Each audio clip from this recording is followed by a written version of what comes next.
Hello everyone, welcome to विद्यार्थी tutorials. विद्यार्थी tutorials के इस ऑनलाइन प्लेटफॉर्म पे आप सभी का स्वागत है।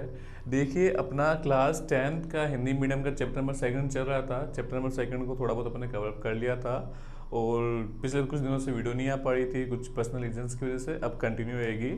देखिए, चैप्टर नंबर जो सेकंड था वो आपका था अम्ल, क्षारक और लवण। इसमें अपने क्या क्या देखा था? अब तक अपने देखा था सबसे पहले सूचक, कि सूचक किसे कहते हैं। तो सूचक सभी को पता है, मैंने ये वाली बातें तो आपको याद हो ही गई होगी कि सूचक वे पदार्थ होते हैं जो हमें अम्ल व क्षार की उपस्थिति को दर्शाते हैं। दो प्रकार के हो सकते हैं, प्राकृतिक और संश्लेषित। प्राकृतिक के उदाहरण जो थे वो आपके लिटमस था और हल्दी था और कुछ पत्तियां थी, पंखुड़ियाँ जिसका नाम था। उसके अलावा आपके गंधी सूचक भी थे कुछ प्राकृतिक, इसमें था आपके वेनिला, लौंग, ठीक है, और प्याज। उसके अलावा जो दूसरे थे वो थे आपके संश्लेषित, जिसमें मेथिल ऑरेंज और फिनोफ्थलीन जो इसके उदाहरण थे। फिर अपने देखा था अम्ल व क्षारक में अंतर। अंतर में था उनका स्वाद, खट्टा और वो कड़वा, पीएच 7 से कम 7 से ज़्यादा। और उसके अलावा लिटमस को अम्ल लाल कर देते हैं और जो वो है क्षारक, वो नीला कर देते हैं। नीले को लाल, लाल को नीला, है ना। और इसके बाद मैंने देखा था इसकी अभिक्रिया धातु से, कि अम्ल जब धातु से अभिक्रिया करते हैं तो लवण में हाइड्रोजन गैस का निर्माण करते हैं। इसके अपने अलग अलग क्वेश्चन देखे थे कि क्या होता है जब अम्ल धातु से क्रिया करते हैं। हम ये कैसे शो करेंगे, प्रदर्शित करेंगे कि इसके अंदर हाइड्रोजन गैस बनती है और हमें धातु के बर्तनों में खट्टी चीज़ों को क्यों नहीं रखना चाहिए। सारे के सारे आंसर यही थे धातु से क्रिया वाले। दूसरे थे आपके कार्बोनेट व हाइड्रोजन कार्बोनेट से अम्ल की क्रिया, जिसके अभिक्रिया के फलस्वरूप आपके क्या बनता है, आपके लवण जल के साथ साथ कार्बन डाइऑक्साइड गैस बनती है। उस कार्बन डाइऑक्साइड गैस को हम कैसे शो कर सकते हैं कि वहाँ पे कार्बन डाइऑक्साइड गैस बनती है। अच्छे से आपको बताया था कि एक चूने के पानी में अगर उसको प्रोवाइड किया जाता है तो चूने का पानी जो है वो दूधिया कलर का हो जाता है, और अधिक मात्रा में प्रोवाइड करने पर उसका सफ़ेद जो दूधियापन है वो ख़त्म हो जाता है, जो वाइटनेस है वो ख़त्म हो जाती है। ये इसका था। इसके बाद अम्ल व क्षार की आपस में विक्रिया, जिसको अपन उदासीनीकरण विक्रिया कहा था, जिसके फलस्वरूप लवण व जल का निर्माण होता है। धात्विक ऑक्साइड, अम्ल जब भी धात्विक ऑक्साइड से निर्माण से क्रिया करते हैं वो लवण व जल का निर्माण करते हैं। इसी वजह से जो धात्विक ऑक्साइड होते हैं वो क्षारीय प्रकृति के होते हैं, और अधात्विक ऑक्साइड जब क्षार से अभिक्रिया करते हैं तो लवण व जल का निर्माण करते हैं। इसलिए जो अधात्विक ऑक्साइड है वो अम्लीय होता है प्रवृत्ति में। समानता अपने देखी थी अम्ल व क्षार की, कि दोनों जो है, दोनों का जो जलीय विलयन होता है वो विद्युत का सुचालक होता है। उसके बाद अपने जल की से अभिक्रिया देखी थी, हमने देखा था कि जो अम्ल है वो जल में जाते ही क्या हो जाते हैं, आयनित हो जाते हैं H+, और जो दूसरा वाला जो है, जैसे अगर HCl लिया तो Cl- में टूट जाते हैं, और HNO3 लिया तो H और NO3 में टूट जाते हैं। लेकिन जो H+ है वो ऐसे फ्रीली एग्जिस्ट नहीं कर सकता, वो स्वतंत्र रूप से नहीं रह सकता, इसलिए वो H2 के साथ अभिक्रिया करके हाइड्रोनियम आयन H3O+ का निर्माण करता है। ये अपने देख लिया था। अपने क्षारक के लिए देखा था कि जो क्षारक है वो क्या करता है। क्षारक, सारे के सारे जो क्षारक है वो जल में घुलनशील नहीं होते। कुछ क्षारक घुलनशील होते हैं। जो क्षारक जल में घुलनशील होते हैं उन क्षारकों को क्षार कहा जाता है। यहाँ तक का अपना लास्ट वाला टॉपिक था। इसके बाद का जो है आज अपन देखेंगे, ठीक है। इसके बाद देखिए, इसके बाद का जो आज का है वो आपका है पीएच स्केल। ये वही पीएच है जिसको अपन ने अंतर के अंदर लिया था ना, कि पीएच जो है 7 से कम 7 से ज़्यादा, वही पीएच स्केल यहाँ पर है। पीएच स्केल होती क्या है बेटा? सिंपली ये एक स्केल है जो नापने का काम करती है, जो बताती है क्या किसी विलयन के अंदर जो अम्लता है और क्षारीयता है वो कितनी है। तो पीएच स्केल एक ऐसी स्केल है जिसका उपयोग किसी विलयन में अम्ल व क्षार की सांद्रता को प्रदर्शित करने के लिए उपयोग किया जाता है। पिछले साल तक इसकी आपकी परिभाषा भी थी, इस साल आपकी परिभाषा नहीं है तो याद करनी भी नहीं है, लेकिन हो सकता है आपके स्कूल में इसकी परिभाषा लिखाई जाए, पीएच स्केल की परिभाषा लिखाया जाए। इसलिए मैं इसको बता देता हूँ आपको इसकी परिभाषा क्या थी। तो इसकी परिभाषा के लिए आपको simply pH equals to minus, आपको ये याद रखना है, ठीक है। इसमें क्या क्या देखो, इसमें माइनस, इसका मतलब आपको है ही नकारात्मक, लोग इसको बोलते हैं लोगरिदम हिंदी में, लघुगुणक। ये जो होता है ये होता है सांद्रता, डब्बा ये वाला, और ये है आपके हाइड्रोजन आयन। इस साल नहीं है बेटा आपके, फिर बता रहा हूँ मैं, फिर भी हो सकता है आपके स्कूल वाले लिखवा दें, इसलिए अपन इसको देख रहे हैं। इसमें देखो सिंपली अगर इसकी परिभाषा बोलूँ तो देखो, हाइड्रोजन आयन की सांद्रता का नकारात्मक लघुगुणक, ये क्या कहलाता है? पीएच। हाइड्रोजन आयन की सांद्रता का ऋणात्मक लघुगुणक। वापस इसकी डेफिनेशन देखें कि यहाँ से देखें सर, हाइड्रोजन आयन, पूरा अंदर जो हो गया हाइड्रोजन आयन, डब्बे का मतलब सांद्रता का ऋणात्मक लघुगुणक क्या कहलाता है? पीट स्केल। और अगर आपको पूरा यहाँ से चलना है तो भी हो सकता है कि हाइड्रोजन आयन की सांद्रता के लघुगुणक का ऋणात्मक मान या नकारात्मक मान क्या कहलाता है? आपके पीएच कहलाता है। फिर देखिए, हाइड्रोजन आयन की सांद्रता का नकारात्मक या ऋणात्मक, इसको ऋणात्मक बोल सकते हैं, ऋणात्मक लघुगुणक पीएच कहलाता है। हाइड्रोजन आयन की सांद्रता का ऋणात्मक लघुगुणक क्या कहलाता है? पीएच कहलाता है। ठीक है, ये हो गई इसकी परिभाषा, अगर कोई आपसे पीएच की परिभाषा पूछे तो। इसके बाद क्या है, लेकिन ये परिभाषा तो आपके है नहीं। अब जो पीएच स्केल में जो पी है ना, पी मैंने गलत लिखा है, पी छोटा लिखा जाता है और एच बड़ा लिखा जाता है। याद रखिएगा, पी तो छोटा होता है और एच क्या होता है?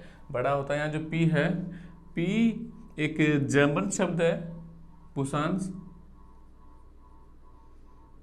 वो है ये, इसका मतलब होता है शक्ति।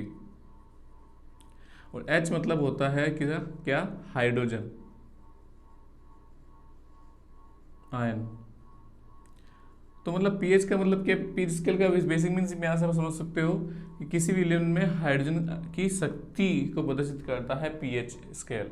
ठीक है, पीएच स्केल आपकी बुक में बनी हुई भी है, मैं बना के बताता हूँ आपको क्या है पीएच स्केल।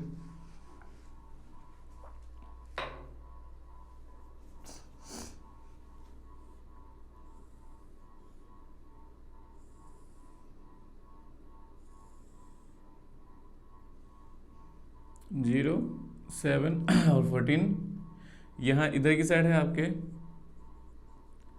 अम्ल, अम्लिता, अम्लीय प्रवृत्ति, अम्लीय प्रवृत्ति या प्रकृति। इधर हो गया आपके क्षारीय प्रवृत्ति। 7 से जैसे जैसे जैसे जैसे आप इधर जाओगे, अम्लता बढ़ती जाएगी और जो क्षारीयता है वो क्या होती जाएगी? कम होती जाएगी। और जैसे जैसे आप 0 से 14 की साइड जाओगे, जो अम्लता है वो कम होती जाएगी और क्षारीयता जो है वो बढ़ती जाएगी। इसका मतलब ये जो है यहाँ पे तो क्या है? H+ और यहाँ क्या है? OH-। ठीक है, और ये याद रखिएगा, ये यहाँ पे अगर आपको दो वैल्यूज दी जाए और उनको कंपेयर करने के लिए बोला जाए कि ज़्यादा अम्लित और ज़्यादा क्षारीय कौन है, तो कैसे करेंगे आप? जैसे मैं बोलूँ आपको कि पीएच दीदी, मैंने दो चीज़ें हैं, दो विलयन है, एक की पीएच 8 है और दूसरे की 10 है और दूसरे की 13 है। इन दोनों में से अधिक क्षारीय कौन है? तो आप देखेंगे सर, क्षारीय के लिए अपन 14 के पास वाला देखते हैं, तो ज़्यादा पास कौन है? 13। तो 13 क्या हो गया बेटा? प्रबल क्षारीय। ठीक है, अगर ऐसे कैसे मैं बोलूँ कि बेटा 5 और 3, इन दोनों में प्रबल अम्लीय कौन सा है? तो आपको पता है सर, 0, जैसे जैसे 0 के पास जाते हैं वैसे वैसे उसकी अम्लता बढ़ती है। तो 0 के ज़्यादा अधिक निकट कौन है? ये। तो ये क्या हो गया? प्रबल अम्लीय। ये तो हो गया प्रबल अम्लीय और ये क्या हो गया? प्रबल क्षारीय। ठीक है, ये है। यहाँ से भी सवाल पूछे जा सकते हैं आपको कि दे दिया गया कि इनमें से प्रबल अम्लीय प्रबल क्षारीय कौन सा है और दुर्बल अम्लीय दुर्बल क्षारीय। तो ये तो हो गया दुर्बल अम्लीय और ये हो गया दुर्बल क्षारीय। ठीक है, इसके बाद आपके कुछ पीएच के मान भी दिए हुए हैं, वो भी आपको याद होने चाहिए। पीएच के मान दिए हुए हैं, इसका मतलब क्या है? देखो, आपको दिया हुआ है जल, जो जल होता है ना, जल का होता है 1.2 पीएच और शुद्ध जल उसका होता है 7। दोनों में अंतर है बेटा। ये जल तो वो है, ओह सॉरी, जल नहीं है, इधर गलत लिख दिया मैंने, यहाँ जल नहीं आएगा, यहाँ आएगा जठर रस। जठर रस, जठर रस। जठररस की बात करें, जठररस होता है क्या है, तो आपके पेट के अंदर जो तेजाब या जो अम्ल बनता है वो होता है आपके जठररस, है ना, पेट के अंदर बनने वाला।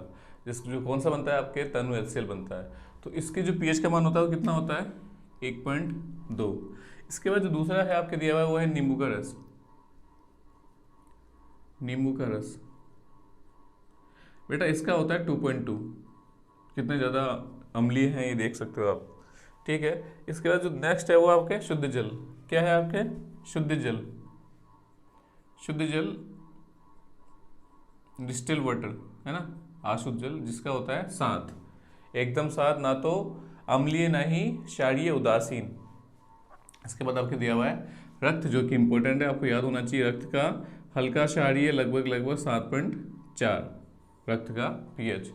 इसके अलावा मिल्क ऑफ मैग्नीशिया।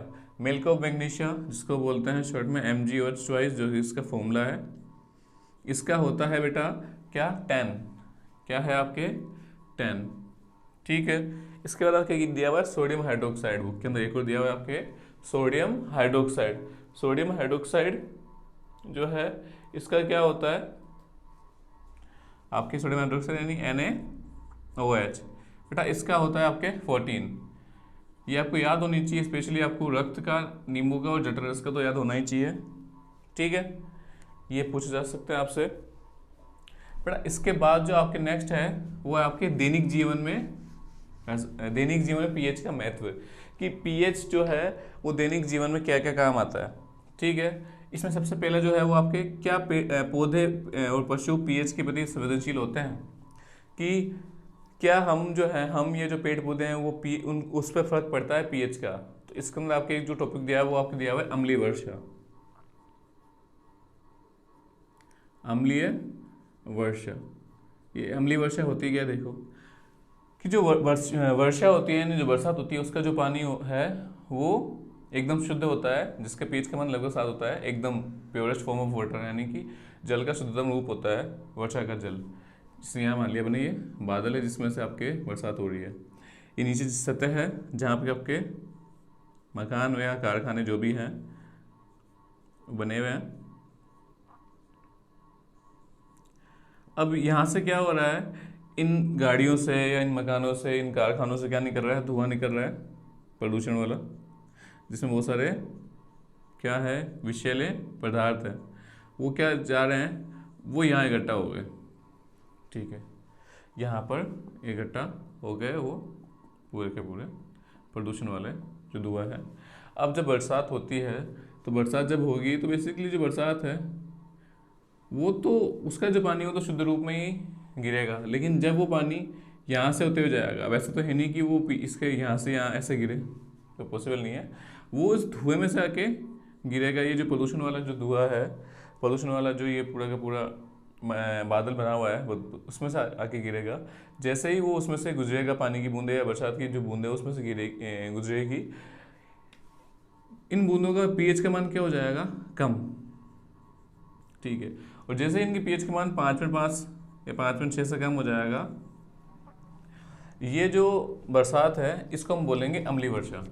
मतलब यहाँ तक तो एकदम ये शुद्ध थी, एकदम पीने योग्य था जल, लेकिन जैसे ही वो प्रदूषण से गिरा वैसे ही इसके पीएच का मान क्या हो गया, 5.5 से कम या 5.6 से कम। उस वर्षा को हम बोलते हैं अम्लीय वर्षा। मतलब जब भी वर्षा का जो पीएच का मान है वो 5.5 या 5.6 हो सकता है, आपकी बुक में 5.6 या 5.5 में से दोनों में से एक वैल्यू लिखी हो, तो उसमें से एक वैल्यू जो आपको देखनी है कौन सी लिखी हुई है। तो जब बरसात की पीएच का मान 5.5 या 5.6 से कम होता है तो उस बरसात को हम अम्लीय वर्षा कहते हैं। अब अम्लीय वर्षा का नुकसान क्या होता है, तो अम्लीय वर्षा जो है हमारी त्वचा जो है उसको नुकसान पहुंचाती है, जीव जंतु को नुकसान पहुंचाती है। अगर फसलों पे गिर जाए तो फसलें नष्ट हो जाती है, और सबसे दुष्प्रभाव इनका दिखता है जलीय जीवों के ऊपर। ठीक है, ये हो गया आपके जलीय जीवों पे अम्लीय वर्षा का प्रभाव। ठीक है, इसके बाद जो नेक्स्ट है वो है आपकी मिट्टी का पीएच क्या है। आपकी मिट्टी का पीएच क्या है, नेक्स्ट टॉपिक आपकी बुक में ये है। इसका मतलब आपके मिट्टी के पीएच के लिए बोला गया है। अब देखो, हमें अच्छे से पता है कि सर फसल जो है वो डिपेंड करती है उसकी वही कितनी अच्छी होगी या कितनी बुरी होगी, कि वो किस किस पे डिपेंड करती है सर। बरसात पे करती है, वहाँ के तापमान पे करती है, वहाँ की हर चीज़ पे करती है, लेकिन एक बात और है कि मिट्टी पे भी निर्भर करती है कि मिट्टी कैसी है। अब मिट्टी कैसी है इसका मतलब क्या है कि सर मिट्टी किस टाइप की है, कि काली मिट्टी है, भूरी मिट्टी है, या लाल मिट्टी है, पीली मिट्टी कैसी है, पहली बात तो ये है। दूसरा उसके अंदर पीएच, कि भाई उसका अंदर जो है पीएच का मान कितना है। तो जो फसल उत्पादन है या मिट्टी जो है उसके अंदर पीएच का एक अहम क्या रहता है, भूमिका रहती है। अब कोई व्यक्ति है, यदि वो क्या करे, अपनी मिट्टी की पीएच की जांच कराए, टेस्ट कराए, और उसको पता चले कि उसकी जो मिट्टी है वो ज़्यादा अम्लीय है, और जो फसल उगाना चाहता है उसको थोड़ा, उसके लिए उसको मिट्टी को क्या होना चाहिए, क्षारीय होना चाहिए। तो उसको पता चल गया। आज तक वो क्या कर रहा था, उस अम्लीय मिट्टी में ही अपने फसल उत्पादन कर रहा था, जिसकी वजह से उसका जो उत्पादन है वो कम हो रहा था। अब आज उसने टेस्ट करवा लिया है तो उसको पता चल गया कि उसकी जो मिट्टी है वो कैसी है, अम्लीय है। तो अब वो क्या क्या समझ गया कि सर हाँ यार हमारी जो मिट्टी है वो तो अम्लीय है, हम क्या करेंगे, इसको क्षारीय करेंगे। अब उसको क्या बनाएगा वो, क्षारीय। क्षारीय कैसे बनाएगा सर, क्षारीय बनाने के लिए वो क्या करेगा, उसमें क्षारीय पदार्थ डाल देगा, जैसे कि CaOH2 ऐसे पदार्थ डाल देगा, जिससे मिट्टी जो है वो क्या हो जाएगी, क्षारीय हो जाएगी। और ज़्यादा ही क्षारीय है तो उसको थोड़ा हल्का सा अम्लीय भी किया जा सकता है विद द हेल्प ऑफ क्या अम्लीय पदार्थों के साथ। तो यही है ये कि किसी भी फसल का उत्पादन जो है मिट्टी के पीएच में निर्धारित होता है। यदि हम मिट्टी के पीएच की जांच करवा लें तो इससे हमें पता चल जाएगा कि मिट्टी जो है वो किस प्रकृति की, अम्लीय है, क्षारीय, और जिसकी सहायता से हम उसको क्या कर सकते हैं, उसके पीएच में बदलाव कर सकते हैं और अपने उत्पादन को बढ़ा सकते हैं। इसके बाद क्या है, हमारे पाचन तंत्र का पीएच। हमारे पाचन तंत्र का पीएच कि हमारे जो पेट है, पेट के अंदर आपको मैंने बताया था एक अम्ल होता है, अब मैंने नाम लिया था उसका, वो है आपका जठरस, HCl। ये बहुत ही तनु होता है, बहुत ही क्या होता है, डाइल्यूट होता है। लेकिन जब इसकी मात्रा अधिक मात्रा में जब ये प्रवाहित होता है ना, स्रावित होता है, जब ये अधिक मात्रा में आप अपने पेट में स्रावित होता है तो अपने पेट में क्या होने लग जाता है, जलन होने लग जाती है। क्या, जलन व दर्द का एहसास होता है। अधिक मात्रा में निकलने पर अपने पेट में अपन को जलन व दर्द का एहसास होता है। इस स्थिति को ही क्या कहते हैं हम, एसिडिटी बोला जाता है। इस स्थिति को क्या बोला जाता है, एसिडिटी। एसिडिटी की इस स्थिति में क्या करना चाहिए, इस स्थिति में आपको पता है कि आपके पेट के अंदर क्या है, जठररस के उत्पादन ज़्यादा हो गया, यानी अम्ल ज़्यादा हो गया। अम्ल को कौन कम करता है बेटा, तो आप बोलोगे सर क्षार। तो हम क्या, क्षारीय पदार्थों को खाते हैं। अब क्षारीय पदार्थों का खाने का मतलब नहीं है कि आसपास जो भी है आपको साबुन का घोल मिल गया तो उसको पी लिया, नहीं, वो क्षारीय जिसको हम खा सकते हैं। जैसे इसमें आपको लिए हुए हैं, इसमें आपके ना क्षारीय शब्द यूज़ ना करके यूज़ किया गया प्रति अम्ल। जो भी क्षारीय ही होते हैं प्रति अम्लों में, इसको मैं आपके बुक में जो यूज़ किए हुए हैं वो है आपके, एक तो है मिल्क ऑफ मैग्नीशिया, इसका यूज़, जिसका पीएच 10 होता है, वो बैलेंस कर देगा। इसके अलावा क्या होता है, इसके अलावा आप चाहे तो बेकिंग सोडा, किसको, बेकिंग सोडा का जली विलेन सोडा यूज़ कर सकते हैं प्रति अम्ल के रूप में। ठीक है, तो मैंने आपको बता दिया कि सर जब पेट के अंदर जठररस यानी HCl का उत्पादन अधिक मात्रा में होता है तो पेट के अंदर जलन व दर्द का अनुभव हमें लग जाता है। इस स्थिति को एसिडिटी कहा जाता है। इसको कम करने के लिए हम क्या लेते हैं, हम प्रति अम्लों का सेवन करते हैं, उपयोग करते हैं, जो कि हमारे पेट के पीएच को क्या कर देता है, पेट के अम्लता को उदासीन कर देता है, जिसके लिए हम मिल्क मैग्नीशिया, बेकिंग सोडा, ये जली विलेन का उपयोग करते हैं। ये हो गया आपके हमारे पाचन तंत्र में पीएच। बेटा पाचन तंत्र के बाद जो है आपके दांतों का पीएच है, क्या है, दांत। अब दांतों के पीएच की बात करें तो दांत में क्या होता है, देखो आप जब भोजन खाते हो, भोजन करते हो, तो भोजन करने के तुरंत बाद जो है आप अपना मुंह साफ कर लेते हो, लेकिन फिर भी दांतों के बीच में क्या रह जाते हैं, कुछ भोजन के कण रह जाते हैं। क्या रह जाते हैं, कुछ भोजन के कण रह जाते हैं। और आपके मुंह के अंदर उपस्थित जो सूक्ष्म जीव है वो क्या करते हैं, वो इन भोजन के कणों का सेवन करते हैं, उपयोग करते हैं। ठीक है, जिससे आपके मुंह के पीएच का मान क्या होने लग जाता है, मुंह के पीएच का मान क्या होने लग जाता है, कम होने लग जाता है। और जब मुंह के पीएच का मान एक पर्टिकुलर वैल्यू जो कि आपकी बुक में दी होगी उससे कम हो जाता है ना, जैसे मुंह के पीएच का मान कम हो गया तो आपके जो है ना मुंह के अंदर जो दांत है उनके ऊपर एक लेयर चढ़ी हुई होती है, एक परत चढ़ी हुई होती है इनेमल की, वो हटने लग जाती है और आपके जो दांत है वो गिरने लग जाते हैं, और दांतों के गिरने को क्या कहा जाता है? दंतक्षय कहा जाता है। इसके बचाव के लिए हमें कम से कम एक दिन में 2 बार ब्रश करना या 2 बार मंजन करते हैं, दांत साफ करना जरूरी है। ठीक है, ये हो गया आपके दंतक्षय के लिए। दंतक्षय में क्या है, आपको पता है कि भोजन ग्रहण करने के बाद भोजन के जो कुछ कण है वो हमारे दांतों के बीच में रह जाते हैं, हमारे मुंह के अंदर उपस्थित जो सूक्ष्म जीव है वो क्या करते हैं, उनसे वो उसका उपयोग करते हैं, उपभोग करते हैं, जिससे हमारे मुंह के जो पीएच का मान है वो कम होने लगता है। और जैसे मुंह के पीएच का मान कम हो जाता है तो हमारे दांतों के ऊपर जड़ी हुई जो इनेमल की परत है वो हटने लग जाती है और हमारे दांत जो है कमजोर होकर गिरने लग जाते हैं। इसे दंतक्षय कहा जाता है। इससे बचाव के लिए हमें दिन में कम से कम 2 बार अपने दांतों को साफ करना चाहिए।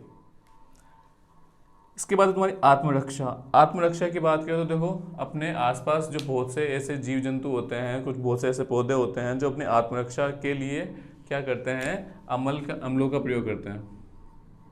कैसे? आपको पता है, आपकी जैसे मधुमक्खी है या जो चींटी होती है, ये गिरते हैं, इसके डंकों के अंदर क्या होता है, अम्ल होता है ना। वो क्या करते हैं, जैसे ही उनको लगता है ना कि हमें खतरा है, वो फटाफट से अपने जो अम्ल है वो अन्य जीव की सतह में डाल देते हैं, प्रवेश करवा देते हैं, जिससे वो जीव जो है उसकी वो सतह क्या करने लगती है, दर्द करने लगती है। वहाँ पे उसको किसका अनुभव होता है? जलन का।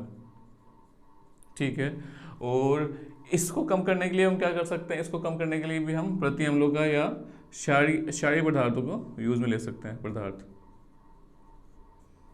ठीक है, जिसका अच्छा एग्जाम्पल आपके वही है, मधुमक्खी के डंक लगने पर अपन वहाँ पे जंग लगाते हैं हल्की सी, क्योंकि जंग क्या है, आपके धात्विक ऑक्साइड जो कि क्षारीय प्रवृत्ति की होती है, और जो डंक है वो कैसा होता है, आपके अम्लीय प्रवृत्ति का। तो इस वजह से क्या होता है, कुछ टाइम बाद वहाँ पे जो दर्द है वो आपको कम होना शुरू हो जाता है।